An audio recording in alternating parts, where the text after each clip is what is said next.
तो नेक्स्ट इसमें हेडिंग पड़ेगा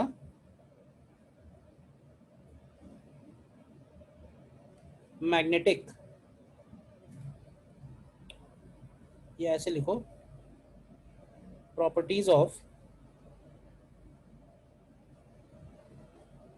of magnetic materials, properties of magnetic materials. अब देखो, जैसे हम लोगों ने डाइलेक्ट्रिक स्टडी किया था, याद होगा तुम्हें कि डाइलेक्ट्रिक को जब हम एक्सटर्नल इलेक्ट्रिक फील्ड में रखते हैं तो डाइलेक्ट्रिक के अंदर क्या होता है, तो डाइलेक्ट्रिक के अंदर चाहे वो पोलर वाला हो या फिर वो नॉन पोलर वाला हो, दोनों ही पोलराइज हो जाते हैं, याद होगा। और डाइलेक्ट्रिक के अंदर उसके अपने डाइपोल मूवमेंट्स बन जाते हैं और वो डाइपोल मूवमेंट्स जो है एक्सटर्नल इलेक्ट्रिक फील्ड के अलोंग अलाइन हो जाते हैं। क्यों एक्सटर्नल के अलोंग अलाइन होते हैं? क्योंकि वही उनकी स्टेबल इक्विलिब्रियम पोजीशन होती है। ठीक है, अलाइनमेंट की वजह से क्या होता है कि उस डाइलेक्ट्रिक का एक साइड पे प्लस आ जाता है, एक साइड पे माइनस आ जाता है अपोजिट डायरेक्शन में, जिसकी वजह से नेट इलेक्ट्रिक फील्ड इन साइड डाइलेक्ट्रिक डिक्रीज हो जाता है। ठीक है, इतनी बात याद है ना। तो वैसे ही कुछ कुछ हम लोग यहां भी स्टडी करने वाले हैं। मैग्नेटिक मटेरियल्स के अंदर भी अपना उनके मैग्नेटिक मूवमेंट्स होंगे। अब देखो, मैग्नेटिक मटेरियल क्या है, मैग्नेटिक मटेरियल अलग अलग टाइप के हैं। इलेक्ट्रोस्टैटिक्स में तो एक जैसा ही सारे बिहेवियर है, बट इसमें मैग्नेटिक फील्ड में बिहेवियर मटेरियल्स का अलग अलग है। तो मैग्नेटिक मटेरियल्स जो है वो जैसे तुमने केमिस्ट्री में डिफाइन किए होंगे, तीन टाइप के होते हैं, एक हो गया पैरामैग्नेटिक, एक हो गया डायामैग्नेटिक और एक हो गए फेरोमैग्नेटिक। तीनों में क्या डिफरेंस था? तीनों में डिफरेंस ये था कि पैरामैग्नेटिक मटेरियल्स जो है वो एक्सटर्नल मैग्नेटिक फील्ड को सपोर्ट करते हैं, डायमैग्नेटिक के केस में वो एक्सटर्नल मैग्नेटिक फील्ड को अपोज करते हैं, और फेरोमैग्नेटिक के केस में वो एक्सटर्नल मैग्नेटिक फील्ड को स्ट्रांगली सपोर्ट करते हैं। तीन टाइप के मटेरियल हैं और तीनों का एक्सटर्नल मैग्नेटिक फील्ड के लिए अलग अलग बिहेवियर है। ठीक है, तो अलग अलग बिहेवियर कैसे है वो भी हमें समझना है, और फिर उस बिहेवियर की वजह से और कौन कौन सी प्रॉपर्टीज एसोसिएटेड है इससे, उसके बारे में थोड़ी स्टडी करनी है। ठीक है, तो सबसे पहले इसमें एक क्वांटिटी डिफाइन करेंगे और उसको हम लोग बोलेंगे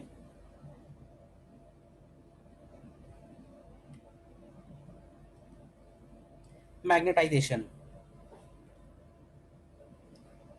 मैग्नेटाइजेशन भी बोल सकते हैं या फिर इसको इंटेंसिटी ऑफ मैग्नेटाइजेशन भी बोल सकते हैं। अब देखो, अलग अलग बुक्स में थोड़ा सिंबल अलग अलग है, बट मैं जो यहाँ सिंबल ले रहा हूँ वो एनसीईआरटी के हिसाब से ले रहे हैं, उसमें कैपिटल एम से डिनोट किया गया है। ठीक है, और मैग्नेटाइजेशन क्या है?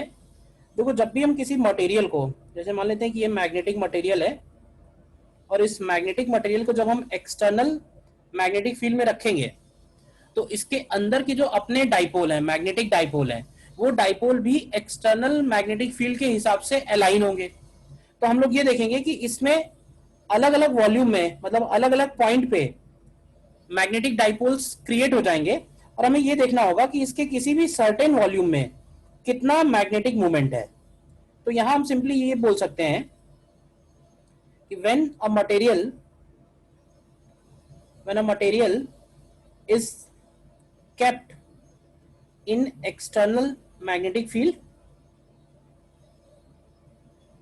when a material is kept in external magnetic field, it is magnetized,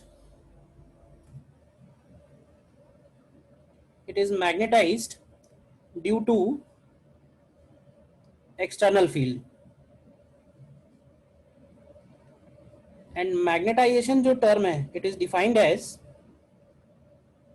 magnetisation m vector is defined as magnetic movement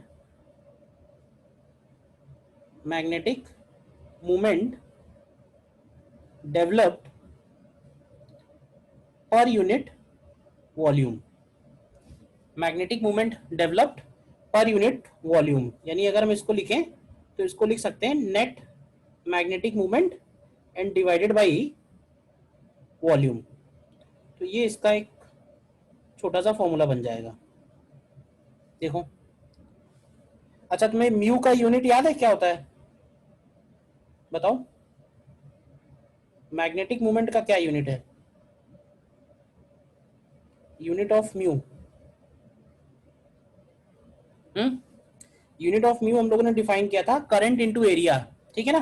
तो ये बनता है एम्पियर मीटर स्क्वायर। तो अगर हमें यहाँ पे यूनिट ऑफ एम वेक्टर लिखना होगा, तो यूनिट ऑफ एम वेक्टर का मतलब होगा, वॉल्यूम से डिवाइड कर रहे हैं तो ये आ जाएगा एम्पियर पर मीटर। देखो, तो ये पहला टर्म पहले तो क्लियर है। किसी भी मटेरियल को जब हम एक्सटर्नल मैग्नेटिक फील्ड में रखेंगे तो वो एक्सटर्नल मैग्नेटिक फील्ड के हिसाब से मैग्नेटाइज होगा। मैग्नेटाइज होने का मतलब ये कि उसके अपने जो डाइपोल्स हैं वो एक्सटर्नल मैग्नेटिक फील्ड के अलोंग अलाइन होंगे। अच्छा, अलाइनमेंट के बाद क्या होगा कि उसका अपना खुद का भी मैग्नेटिक फील्ड होगा, क्योंकि उसके खुद के डाइपोल्स जो है वो आ गए हैं, तो अब वो सपोर्ट कर रहे हैं। नॉर्मली क्या होता है कि वो रैंडमली डिस्ट्रीब्यूटेड होंगे तो उनका इफेक्ट जीरो होगा। लेकिन जब वो अलाइन हो जाएंगे तो इस प्रोसेस को हम लोग बोल रहे हैं मैग्नेटाइजेशन, और एक क्वांटिटी भी डिफाइन कर रहे हैं। तो मैग्नेटाइजेशन का जो मतलब है वो सिंपली है magnetic movement developed per unit volume. Clear है पहला टर्म? बताओ। Yes sir. अच्छा, एक दूसरा एग्जांपल फिर से लेते हैं पुरानी बात का। जैसे तुम्हें याद हो, अगर जब हम लोगों ने डाइपोल को, जैसे ये डाइपोल था, सपोज ये प्लस है, ये माइनस है, ठीक है, और एक्सटर्नल इलेक्ट्रिक फील्ड है, तो इस डाइपोल को जब हम लोग एक्सटर्नल इलेक्ट्रिक फील्ड में रखते हैं तो ये डाइपोल जो है रोटेट होके अलाइन हो जाता है। अलाइन होने के बाद ये डाइपोल इस तरह से आ जाएगा, मतलब ये इस डाइपोल की स्टेबल इक्विलिब्रियम पोजीशन है। अब तुमसे कोई पूछे कि भाई जो पहले पॉइंट पी था, पॉइंट पी पे अब रिजल्टेंट इलेक्ट्रिक फील्ड किधर होगा, तो तुम ध्यान से देखो, पॉइंट पी पे एक्सटर्नल इलेक्ट्रिक फील्ड इधर की तरफ आएगा, और पॉइंट पी पे डाइपोल की वजह से जो इलेक्ट्रिक फील्ड है, मतलब electric field due to dipole, वो तुम ध्यान से देखो तो लेफ्ट साइड में आ रहा है। तो इसलिए हम लोग बोलते हैं कि net electric field decreases due to alignment of dipoles. ये बात क्लियर है? अच्छा, यहां पे क्या होता है, यहां पे क्या है कि सपोज ये कोई करंट कैरिंग लूप है और ये इस लूप का म्यू वेक्टर है। तो अगर हम इसको एक्सटर्नल मैग्नेटिक फील्ड में रखते हैं तो एक्सटर्नल मैग्नेटिक फील्ड में रखने में क्या होगा, ये लूप भी रोटेट होगा, इसके ऊपर भी म्यू क्रॉस बी का टॉर्क लगेगा। तो जब ये रोटेट होगा और तो ये फाइनली किस पोजीशन में आ जाएगा, तो हम लोग कहेंगे भाई फाइनली वो इस पोजीशन में आएगा जब म्यू वेक्टर और बी वेक्टर दोनों सेम डायरेक्शन में हो जाएंगे। तो ये बताओ, सेम डायरेक्शन में होने के बाद पॉइंट सी पे जो मैग्नेटिक फील्ड है, क्या ऐसे बोल सकते हैं कि जो नेट मैग्नेटिक फील्ड एट सी है वो इंक्रीज हो जाएगा? Yes sir. क्यों इंक्रीज होगा? तो वो इंक्रीज इसलिए होगा क्योंकि डाइपोल का जो मैग्नेटिक फील्ड है सी पॉइंट पे और जो एक्सटर्नल मैग्नेटिक फील्ड है सी पॉइंट पे, दोनों सेम डायरेक्शन में है। तो ये तो समझना क्लियर है। तो ये जो केस होता है ना, ये केस होता है पैरामैग्नेटिक के साथ और फेरोमैग्नेटिक के साथ। मतलब तीन टाइप की मटेरियल हम लोग आगे डिफाइन करेंगे, मैं पहले ही नाम ले ले रहा हूं क्योंकि नाम तुमने सुन रखे हैं, पैरामैग्नेटिक एंड फेरोमैग्नेटिक। उनके अंदर ये वाला केस होता है, ठीक है। लेकिन जो डायामैग्नेटिक होता है, डायामैग्नेटिक में क्या होता है कि पेयर्ड होते हैं इलेक्ट्रॉन्स। तो जो इलेक्ट्रॉन के मूवमेंट होते हैं वो ऐसे मान लो कि इलेक्ट्रॉन पेयर में है, एक में करंट आई इस डायरेक्शन में है, एक में करंट आई इस डायरेक्शन में है, और एक्सटर्नल मैग्नेटिक फील्ड इधर है, एक्सटर्नल मैग्नेटिक फील्ड इधर है। तो होता क्या है कि जब ये अलाइन होते हैं अलोंग द मैग्नेटिक फील्ड, तो इसमें से एक करंट जो है जो मैग्नेटिक फील्ड के अलोंग होती है उसकी वैल्यू डिक्रीज हो जाएगी, और जो दूसरी करंट है जो मैग्नेटिक फील्ड के अपोजिट होती है उसकी वैल्यू बढ़ जाती है। I1 becomes lesser and I2 increases। I2 increases, hence net magnetic field decreases. मतलब क्या होगा कि मैग्नेटिक मटेरियल के केस में दोनों तरह की सिचुएशन है, मतलब नेट मैग्नेटिक फील्ड बढ़ भी सकता है, नेट मैग्नेटिक फील्ड कम भी हो सकता है। तो ये जो पेयरिंग वाला केस होता है ये होता है डायमैग्नेटिक मटेरियल्स के साथ। अच्छा, I1 कम क्यों हो जा रही है और I2 बढ़ क्यों जा रही है, ये रीजन हम लोग नेक्स्ट चैप्टर में पढ़ेंगे। नेक्स्ट चैप्टर जिसमें हम लोग इलेक्ट्रोमैग्नेटिक इंडक्शन पढ़ेंगे, तो वहां पे ये बात समझ में आ जाएगी कि ऐसा क्यों हो रहा है। तो इतनी बात तुम्हें ध्यान रखनी है कि जब वो लूप अलाइन होते हैं तो जो लूप मैग्नेटिक फील्ड को सपोर्ट करता है उसका करंट डिक्रीज हो जाता है, और जो मैग्नेटिक फील्ड के ऑपोजिट होता है उसका करंट बढ़ जाता है। तो जिसकी वजह से जो नेट मैग्नेटिक फील्ड होगा इस लूप की वजह से वो इधर की तरफ आएगा, और एक्सटर्नल के साथ जुड़ के रिजल्टेंट वैल्यू क्या हो जाएगी, कम हो जाएगी। तो मैग्नेटिक फील्ड में, मैग्नेटिज्म में बेसिकली दोनों तरह के केस हैं, इंक्रीजेस के भी केस हैं, डिक्रीजेस के भी केस हैं, जबकि इलेक्ट्रिक फील्ड में ओनली डिक्रीजेस है। ठीक है, ये फर्स्ट पॉइंट है, और इसी में मैंने ये मैग्नेटाइजेशन समझाया तुम्हें। बोलो, ठीक है। दूसरा टर्म है इसमें magnetic intensity, H vector, magnetic intensity H vector. अच्छा, मैग्नेटिक फील्ड और मैग्नेटिक इंटेंसिटी इन दोनों में कोई भी फर्क नहीं है, बस एक कांस्टेंट का फर्क है। देखो क्या है, जैसे सपोज मैं तुमसे कहूं कि ये एक सोलेनॉइड है, ठीक है, और इस सोलेनॉइड में हमने सपोज वायर्स हैं और उन वायर्स में आई करंट फ्लो कर रहा है।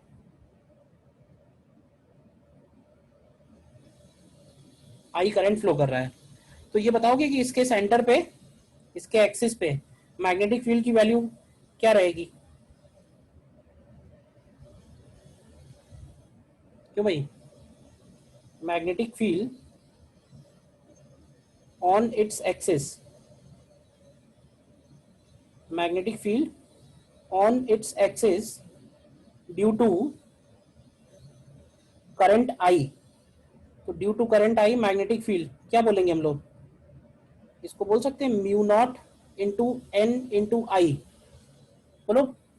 और इस मैग्नेटिक फील्ड का जो यूनिट होता है वो हम लोग लिखते हैं टेस्ला।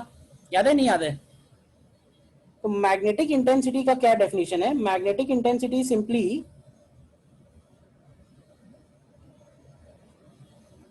ये जो मैग्नेटिक फील्ड है, रिजल्टेंट मैग्नेटिक फील्ड, अगर इस रिजल्टेंट मैग्नेटिक फील्ड में हम म्यू नॉट से डिवाइड कर दें, म्यू नॉट जो कि एक कांस्टेंट है, तो जो बचेगा वो मैग्नेटिक इंटेंसिटी बचेगा। देखो ध्यान से, तो ये आएगा एन इंटू आई।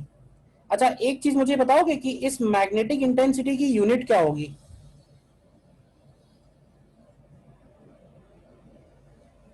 मैग्नेटिक इंटेंसिटी का यूनिट क्या होगा, बताओ?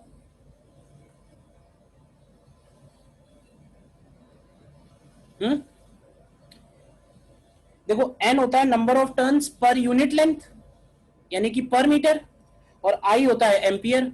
तो तुम अगर इससे लिखोगे इसका यूनिट, तो इसका यूनिट निकल के आएगा एम्पियर पर मीटर।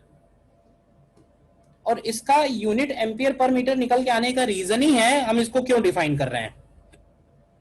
भाई तुम ध्यान से देखो, तो मैग्नेटिक फील्ड और मैग्नेटिक इंटेंसिटी बस फर्क सिर्फ म्यू नॉट का ही है, सेम ही क्वांटिटी है, बट इसको हमने डिफाइन इसलिए किया क्योंकि हम लोगों ने देखा कि ऊपर जो ये मैग्नेटाइजेशन है, मैग्नेटाइजेशन का यूनिट एम्पियर पर मीटर है। तो अगर हमें मैग्नेटाइजेशन को मैग्नेटिक फील्ड से रिलेट करना है तो अच्छा होगा कि उसमें से अगर हम म्यू नॉट हटा दें तो वो यूनिट सेम बच जाएगी। यूनिट सेम बचने से क्या होगा कि जो कांस्टेंट डिफाइन होंगे वो कांस्टेंट जो है वो डायमेंशन लेस हो जाएंगे, तो अननेसेसरी का स्टडी थोड़ा कम हो गया। मतलब वो जो कांस्टेंट्स हैं वो सिर्फ एक नंबर्स की तरह होंगे। तो मैग्नेटिक इंटेंसिटी को का डेफिनेशन आया ही इसीलिए, जिससे वो मैग्नेटाइजेशन से उसको हम रिलेट कर पाए। बोलो, तुम्हें तो फिलहाल ये समझ लेना है कि व्हाट इज मैग्नेटिक इंटेंसिटी। तो magnetic intensity is nothing but magnetic field divided by mu naught. जो भी मैग्नेटिक फील्ड है करंट की वजह से, उसमें म्यू नॉट से डिवाइड कर देंगे तो जो बचेगा वो है मैग्नेटिक इंटेंसिटी। ठीक है, अब ऐसे बताओ, आगे बढ़ते हैं रिलेशन इनके बीच में। तो when a magnetic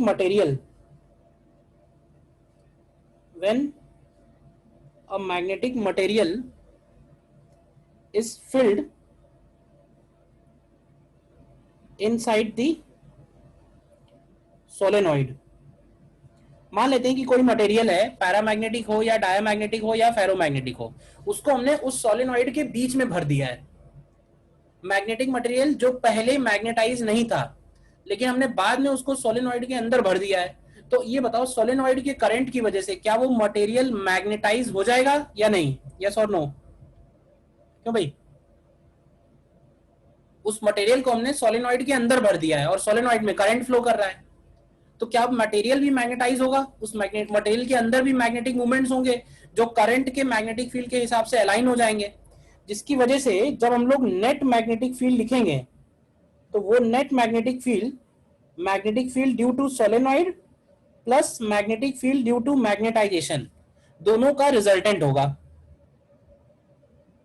क्लियर है? ये जो बी नॉट लिखा है ये है ड्यू टू करंट आई, और ये जो बी एम लिखा है ये है due to magnetic material, magnetic material की वजह से।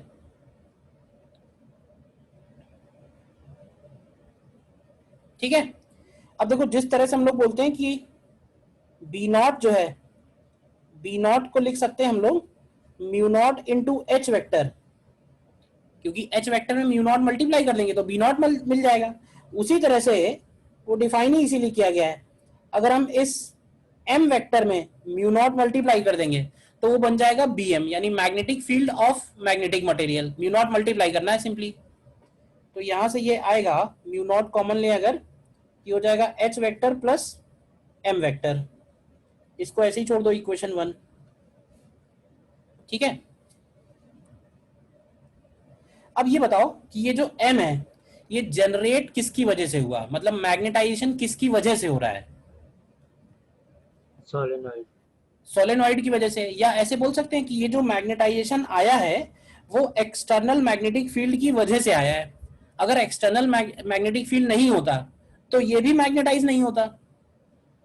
तो क्या ये बोलना सही है कि करंट हम जितना ज्यादा इंक्रीज करेंगे मटेरियल में मैग्नेटाइजेशन भी उतना ही ज्यादा होगा? क्यों भाई? Yes yes.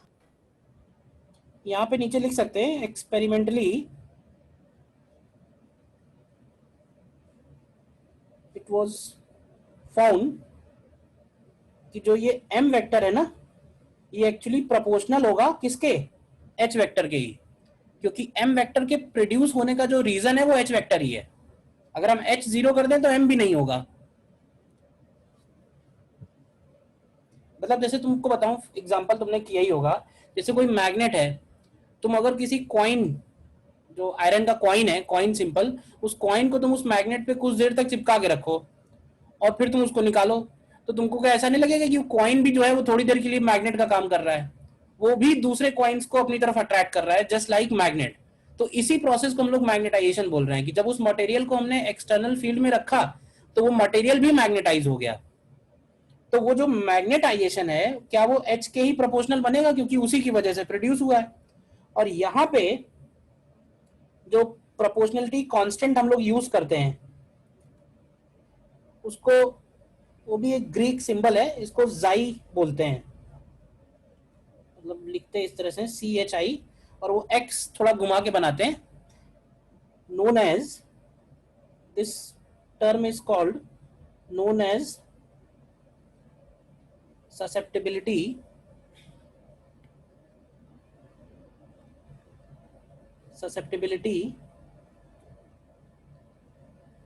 of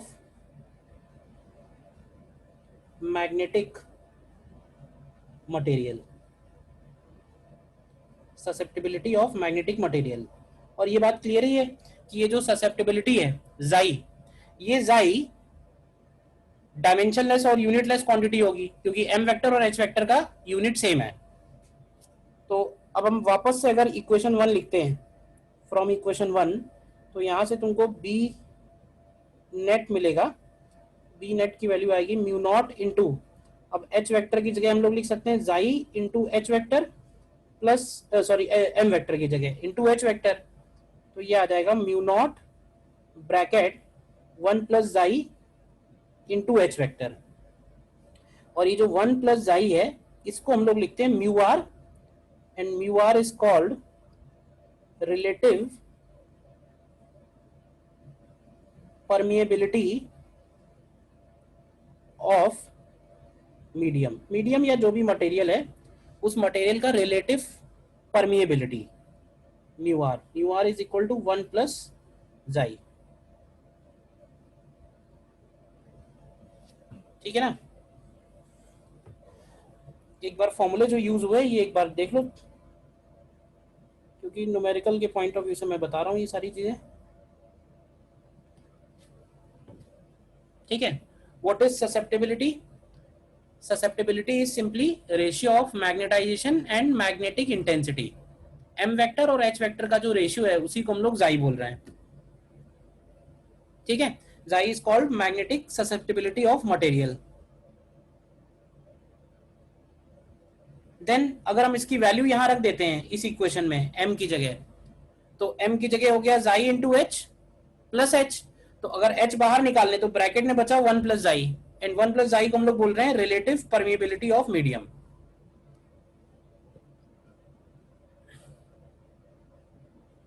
यहां तक देखो, बताओ कोई डाउट है तो।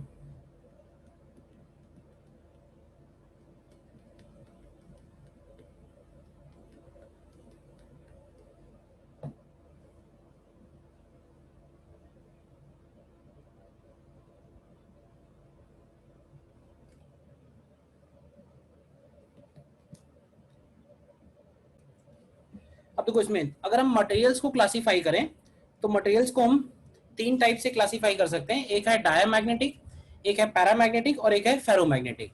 ठीक है, और ये जो जाई वाला फॉर्मूला हम लोगों ने डिफाइन किया है,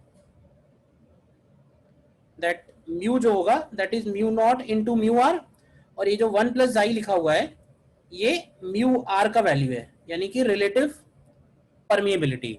तो तुम्हें क्या रखना है, सबसे पहले तो तुम्हें इन तीनों के लिए ये वैल्यू ध्यान रखनी है। डायामैग्नेटिक मटेरियल के लिए तुम ध्यान से देखो, डायामैग्नेटिक मटेरियल के लिए जाई का वैल्यू नेगेटिव होगा, नेगेटिव लेकिन 1 से कम नहीं होगा, -1 से और छोटा नहीं होगा, जिससे कि 1 प्लस जाई की जो वैल्यू है वो ऑलवेज पॉजिटिव हो। मतलब जाई नेगेटिव होगा इसके लिए, लेकिन इस तरह से होगा कि म्यू आर जो है यानी कि रिलेटिव परमिएबिलिटी ये हमेशा पॉजिटिव हो, नेगेटिव नहीं हो सकता है।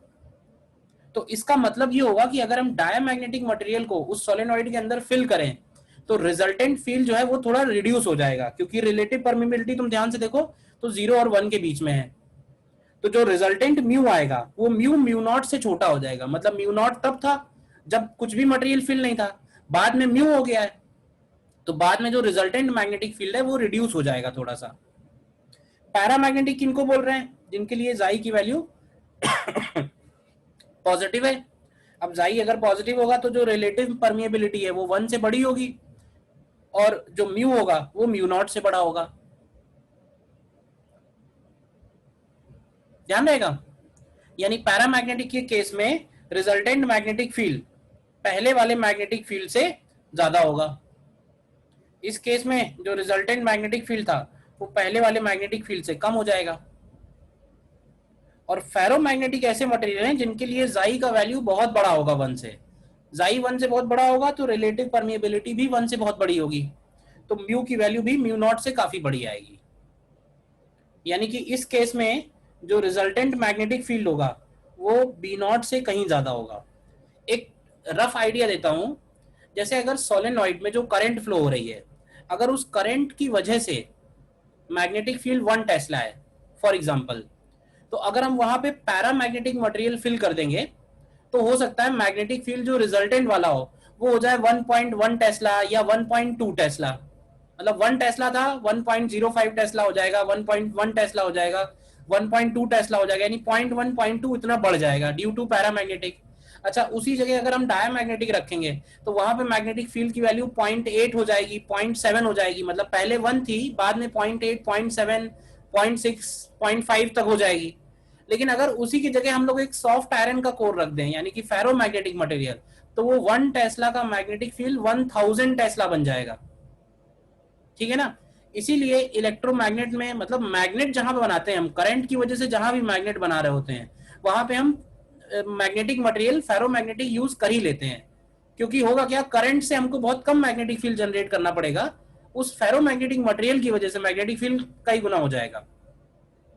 तो फेरोमैग्नेटिक एक तरह से मटेरियल होगा जो स्ट्रांग, मतलब जो एक्सटर्नल मैग्नेटिक फील्ड को स्ट्रांगली सपोर्ट करेंगे और वैल्यू बहुत हाई हो जाएगी। ठीक है ना।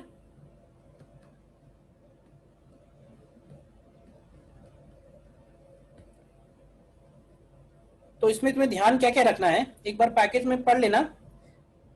जैसे डायमैग्नेटिक की हेडिंग है ये, डायमैग्नेटिक मटेरियल के लिए क्या क्या खास बातें हैं, इनको जब इनका ये रिजल्ट तुमको ध्यान रखना है। डायमैग्नेटिक मटेरियल की मतलब खास बात ये होगी कि अगर हम इस मटेरियल को मैग्नेटिक फील्ड के पास ले जाएं, स्ट्रॉन्ग मैग्नेटिक फील्ड के पास, तो वो हमेशा वीकर मैग्नेटिक फील्ड की तरफ भागेगा। मतलब ऐसे समझो कि ये मैग्नेट से रिपेल होंगे। तो अगर जैसे ये जो एक डायग्राम दिया हुआ है, अगर ये मैग्नेटिक दिए हुए हैं, अगर इसके बीच में हम डायमैग्नेटिक मटेरियल की कोई रॉड रख दें, छोटी सी रॉड, तो वो रॉड को अगर हमने अलोंग करके रखा हुआ है, अगर इस तरह से रखा था, तो वो अपने आप घूम के इस तरह से हो जाएगी। मतलब वो नॉर्थ पोल और साउथ पोल दोनों से दूरी बना लेगी, दोनों से दूर हो जाएगी, तो वो अपने आप वर्टिकल हो जाएगी। जिसकी वजह से जो फील्ड लाइन है उन वो थोड़ा रिपेल होंगी, फील्ड लाइन डायमैग्नेटिक मटेरियल से हमेशा रिपेल होंगी, जिसकी वजह से ये फिगर क्लियर है।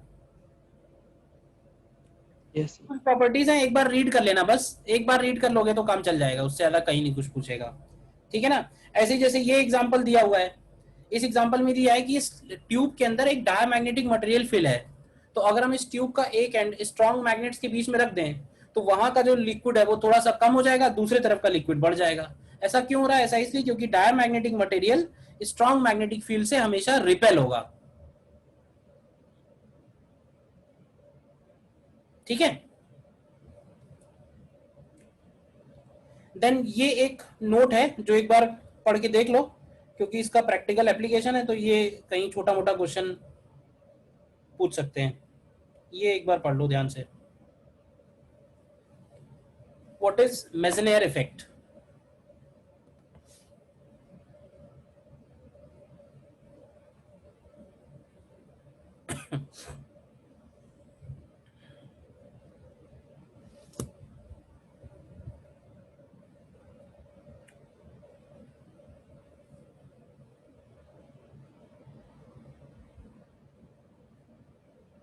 कुछ स्पेशल टाइप के मटेरियल हैं जिनको हम लोग सुपर कंडक्टर्स भी बोलते हैं। ठीक है ना। उनको अगर हम एक पर्टिकुलर टेम्परेचर तक ले जाएं, तभी वो सुपर कंडक्टिविटी शो करेंगे। तो सुपर कंडक्टिविटी शो करने का मतलब यही है कि वो परफेक्ट डायमैग्नेटिज्म एग्जिबिट करेंगे। परफेक्ट डायमैग्नेटिज्म का मतलब ये हुआ कि वो एक्सटर्नल मैग्नेटिक फील्ड को कंप्लीटली रिपेल कर देंगे, मतलब कोई भी फील्ड लाइन उस मटेरियल के अंदर से होके नहीं जाएगी, रिजल्टेंट मैग्नेटिक फील्ड जीरो होगा। और जिसकी वजह से क्या होगा, जिसका जो हम लोग यूज करते हैं, उसका मैगलेव ट्रेन्स बोलते हैं इनको शॉर्ट फॉर्म में।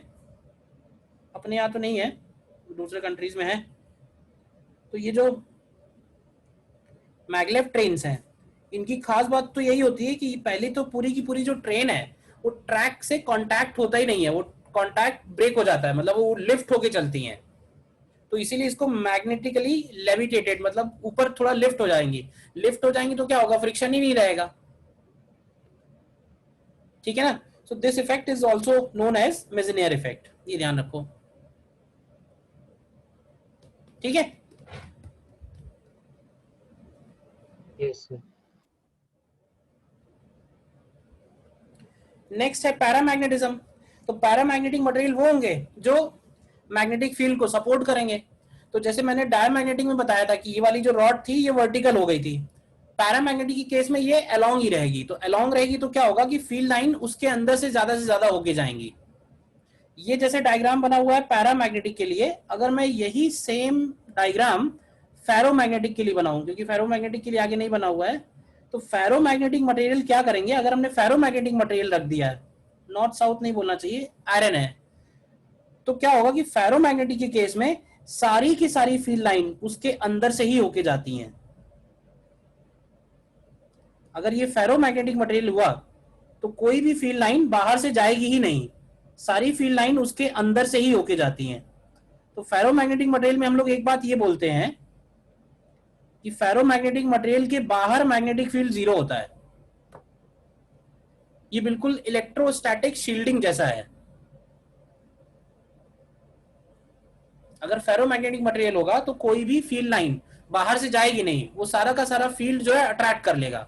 क्योंकि है क्या, ऐसे समझो, बाहर वाला जो फील्ड है वो 1 टेस्ला है और वो जो प्रोड्यूस करने वाला है वो 1000 टेस्ला है, तो उसका अपना ही फील्ड होगा बेसिकली। जो रिजल्टेंट फील्ड है वो उसी की फील्ड के बराबर होगा, तो उसका फील्ड तो उसी के अंदर ही रहेगा, सिर्फ ये है।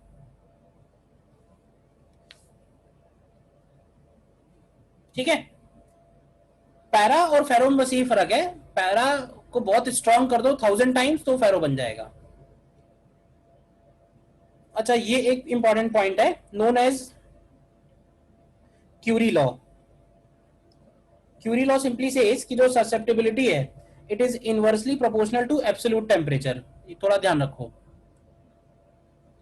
मतलब कहने का ये है कि अगर हम टेम्परेचर बढ़ाएंगे तो उसका ससेप्टेबिलिटी का वैल्यू कम होता जाएगा, यानी कि उसके अंदर मैग्नेटाइजेशन वाली जो प्रॉपर्टी है वो रिड्यूस होगी। तो ये बात लॉजिकली भी समझ में आती है कि अगर टेम्परेचर बढ़ाएंगे तो टेम्परेचर बढ़ाने से क्या होगा, वो डाइपोल्स का रैंडमनेस बढ़ेगा, वाइब्रेशन बढ़ेगा, वाइब्रेशन बढ़ेगा तो वो डी अलाइन होने लगेंगे, अलाइनमेंट उनका कम हो जाएगा, अलाइनमेंट कम होगा तो ससेप्टेबिलिटी भी कम हो जाएगी। ठीक है ना। And this constant C is called Curie constant. Value दी होगी तो यूज करना, नहीं तो डिवाइड करके कैंसिल हो जाता है। ठीक है। Yes, sir. फेरोमैग्नेटिक मटेरियल में तुम चाहना तो एक बार इसको रीड कर लेना, ठीक है, बट हमको जो इसमें इंपॉर्टेंट पॉइंट है वो ये वाला कर्व है। एक बार रीड कर लेना कि फेरोमैग्नेटिक मटेरियल, उसके बहुत ज्यादा केमिस्ट्री में जाने की जरूरत नहीं है क्योंकि वो सब तो पूछेगा नहीं हमसे। मेन पॉइंट क्या है, तो मेन बातें मैंने तुम्हें बता दी क्या है। फेरोमैग्नेटिक के लिए ये कर्व हमारे लिए थोड़ा इंपॉर्टेंट है, तो ये कर्व मैं समझा देता हूँ क्या है। इसको हम लोग बोलते हैं हिस्टेरेसिस लूप।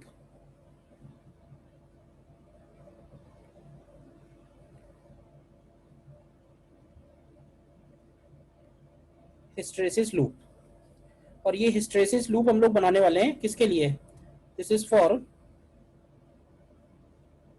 Ferromagnetic materials.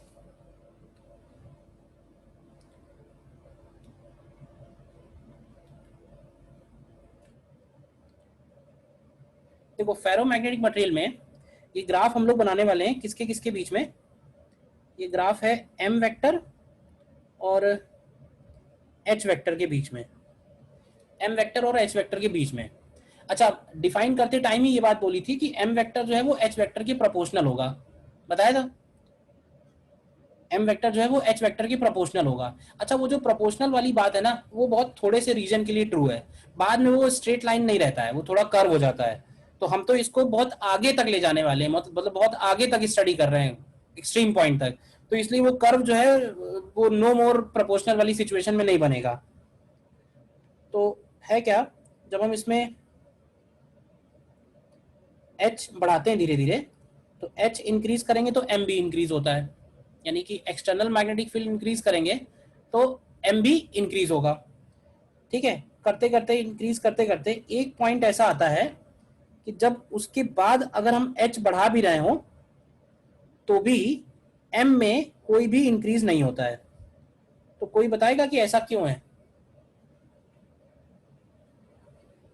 बताओ। हम एक्सटर्नल फील्ड बढ़ाते हैं तो मटेरियल के अंदर मैग्नेटाइजेशन इंक्रीज होता है, ये कर्व इंक्रीजिंग की तरफ बढ़ रहा है, लेकिन एक पर्टिकुलर पॉइंट के बाद अगर हम एच बढ़ा रहे हैं, मतलब एक्सटर्नल करंट बढ़ा रहे हैं, फिर भी उस मटेरियल का मैग्नेटाइजेशन इंक्रीज नहीं होता है, क्योंकि सारे डाइपोल अलाइन हो गए होंगे। सारे डाइपोल अलाइन हो गए। अच्छा, ये जो सारे डाइपोल अलाइन होने वाली बात है ये सिर्फ फेरोमैग्नेटिक में ही ट्रू है, फेरोमैग्नेटिक के अंदर ही ये खास बात है कि उसके सारे डाइपोल अलाइन हो सकते हैं, पैरामैग्नेटिक और डायमैग्नेटिक में ऐसा पॉसिबल नहीं है।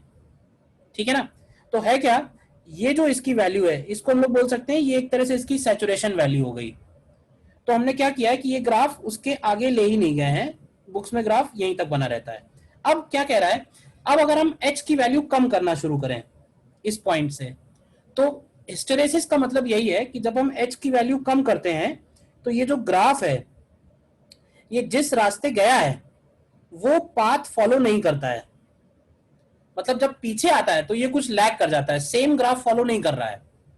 और सेम ग्राफ फॉलो ना करने की वजह से क्या होता है कि जब हम एच की वैल्यू 0 भी कर देते हैं तो भी कुछ ना कुछ उसमें एम जो है ये रह जाता है, मतलब वो मटेरियल परमानेंटली जो है मैग्नेटाइज हो गया है, एक्सटर्नल हटा भी लिया है तो भी उसके अंदर कुछ ना कुछ परमानेंट मैग्नेटिज्म रह गया है।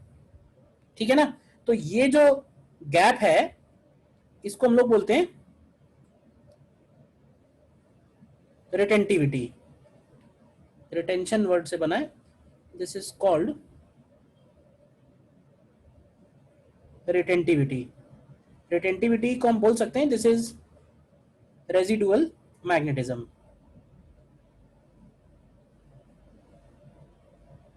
ठीक। अब अगर हमें ये कहा जाए कि नहीं हमें ये m जो है ये कैंसिल करना है, इसको जीरो करना है, तो इसको जीरो करने का एक ही रास्ता है कि हम इसको अपोजिट डायरेक्शन में मैग्नेटाइज करें। तो जब हम इसको अपोजिट डायरेक्शन में मैग्नेटाइज करते हैं तो हमें अपोजिट डायरेक्शन में जितना फील्ड लगाना पड़ता है उसको हम लोग बोलते हैं कोएर्सिविटी। तो यहाँ दो टर्म इंपॉर्टेंट है, what is retentivity and what is coercivity. Coercivity वो वैल्यू हो गई एच की जो उसके मैग्नेटाइजेशन को कैंसिल आउट कर देगी, और रिटेंटिविटी वो वैल्यू है जब हम एच को जीरो कर रहे हैं तो भी जो एम बच जा रहा है। ठीक है ना।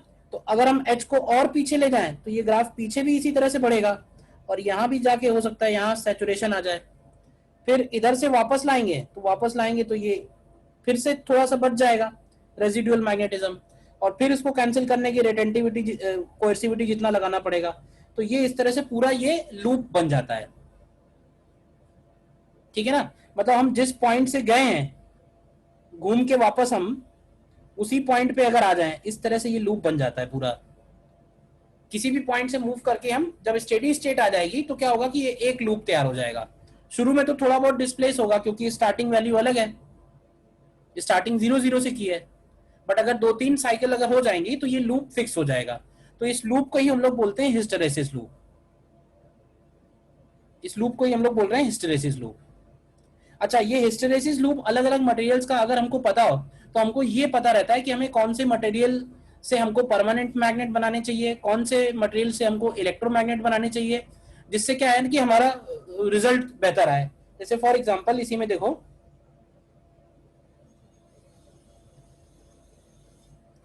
अब इसमें ये डेफिनेशंस वैसे लिखी हुई हैं, एक बार आप देख लेना। The magnetization remaining in the substance when magnetizing field, पढ़ लो एक बार, इज कॉल्ड रिटेंटिविटी और रेमिनेंस।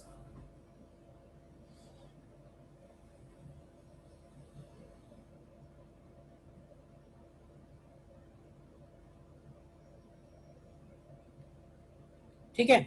इसी तरह से कोएर्सिविटी एक बार रीड कर लो बस।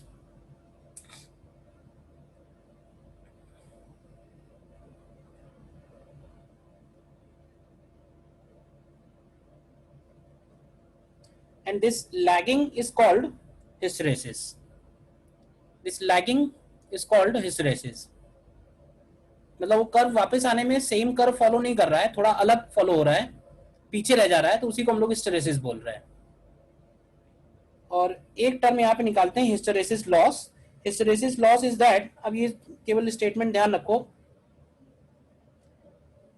एनर्जी लॉस्ट पर यूनिट वॉल्यूम। मतलब किसी मटेरियल को हमने पहले हमने करंट इंक्रीज की, समझना, इंक्रीज की तो उसका एम भी इंक्रीज हुआ, फिर हमने करंट डिक्रीज की, करंट डिक्रीज हुई तो वो वापस पीछे आया, फिर हम नेगेटिव डायरेक्शन में मैक्सिमम किया करंट, और फिर हम वापस से करंट को उस वैल्यू पे ले गए। तो इसको बोल रहे हैं हम लोग एक लूप। अच्छा, इस एक लूप में करंट इंक्रीज करंट डिक्रीज, इस प्रोसेस में कुछ लॉस होगा जो हमने एक्सटर्नल एनर्जी दी है उसको मैग्नेटाइज करने में, उसको डीमैग्नेटाइज करने में। तो इस पूरे एक प्रोसेस में, एक साइकिल में जो लॉस हो रहा है उसको हम लोग बोल रहे हैं hysteresis loss. And hysteresis loss हम लोग निकाल कैसे सकते हैं, तो इसको तुम ध्यान रखो, energy lost per unit volume of substance in a complex cycle of magnetization is area of hysteresis loop। वो जो लूप का एरिया आएगा उसके इक्वल बनेगी ये एनर्जी लॉस पर यूनिट वॉल्यूम। इतनी बात तुम्हें और ध्यान रखनी है।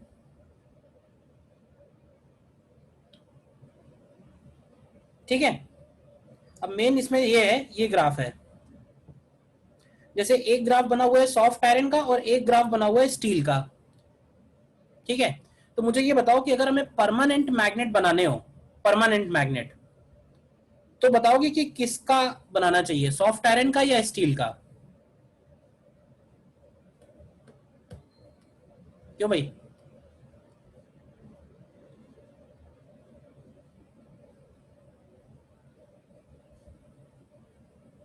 दो चीजें इसमें पूछी जाती हैं, एक तो परमानेंट मैग्नेट्स और एक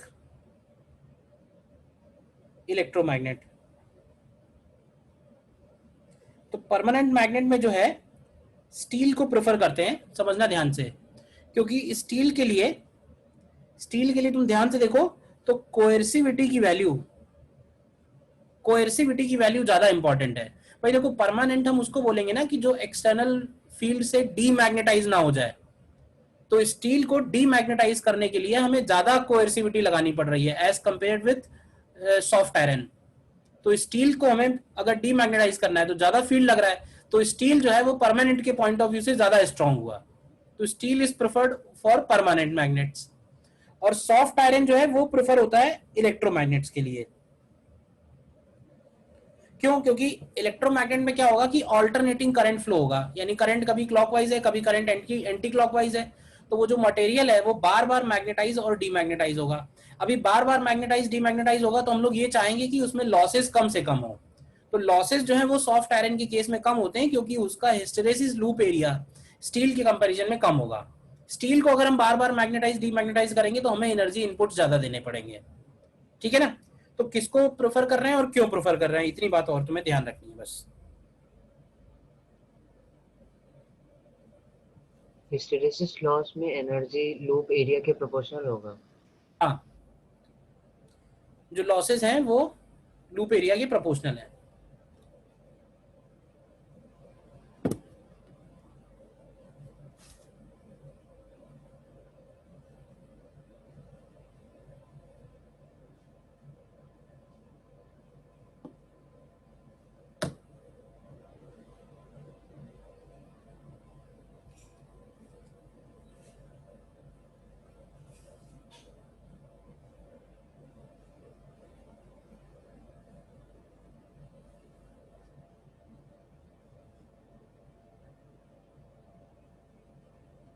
देखो इसमें, चलो एक तो क्वेश्चन करके देख लो।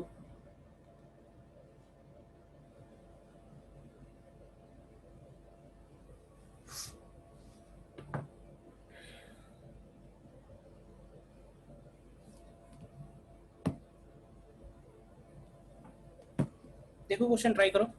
किया इसमें? Yes sir.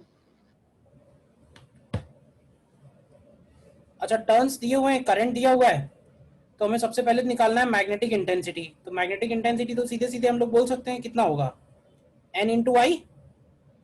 तो भाई फिर magnetic field at centre of solenoid, तो magnetic field at centre of solenoid हो जाएगा म्यू नॉट इंटू एच, ठीक है।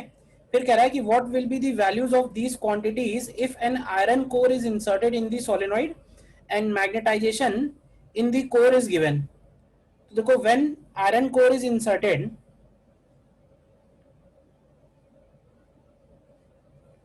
When iron core is inserted, तो जो मैग्नेटिक फील्ड है सेंटर पे, वो मैग्नेटिक फील्ड म्यू नॉट, क्या वो एच प्लस आई हो जाएगा, जिसको हम लोगों ने एम लिखा हुआ है, वो कुछ बुक्स में उसको आई भी लिखा होता है, ठीक है। तो वो हो जाएगा एच प्लस आई। लेकिन ध्यान रखना, एच की वैल्यू अभी भी एन इंटू आई ही होगी, आई मतलब ये वाला आई, स्मॉल आई, और ये जो है ये एम है एक्चुअली, इसको एम कर दो, ठीक है, एक ही बात है। एच वेक्टर कभी भी चेंज नहीं होगा, एच वेक्टर तो एन इंटू आई ही रहेगा, वो तो करंट की वजह से होता है। हाँ, नेट मैग्नेटिक फील्ड जो है वो चेंज हो जाएगा। अब ये जो मैग्नेटिक फील्ड लिखा है, ये B naught plus B M लिखा हुआ है, तो बी नॉट हो गया म्यू नॉट इंटू एच, और बी एम हो गया म्यू नॉट इंटू एम, ठीक है ना। कर लिया? Yes sir.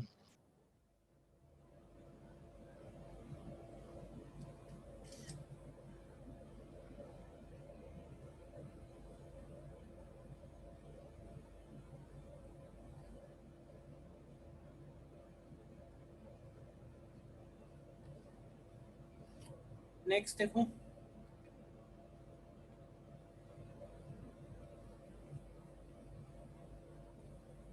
नेक्स्ट देखो,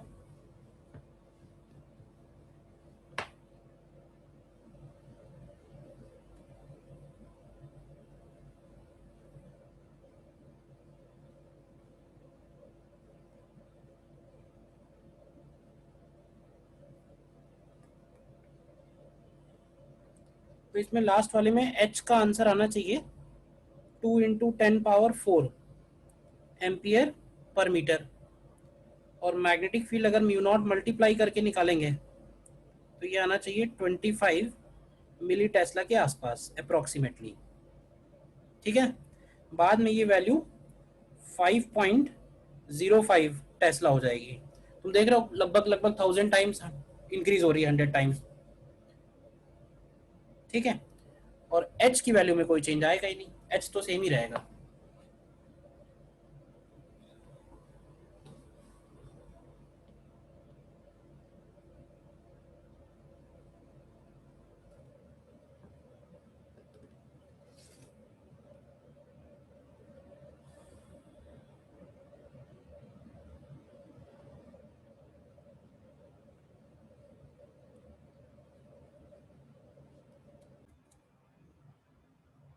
देखो इसमें क्या क्या कह रहा है, a long cylindrical iron core cross section area given है, is inserted into a long solenoid having turns दिए हुए हैं carrying a current, magnetic field inside the core is found this, neglecting end effects find the magnetization of the core and pole strength developed। ठीक है, तो सबसे पहले H निकाल लो, तो H की वैल्यू होगी N×I, तो देखो ये वैल्यू आ जाएगी 4000 एम्पियर पर मीटर। इसके बाद मैग्नेटिक फील्ड को हम लोग लिखते हैं mu naught into H plus M, तो यहां से अगर हम m निकालें तो m की वैल्यू हो जाएगी B/μ0 माइनस एच। बोलो, तो b हमको गिवन है, ये b की वैल्यू गिवन है और हमको m निकालना है, इसको हम लोग m बोल रहे हैं।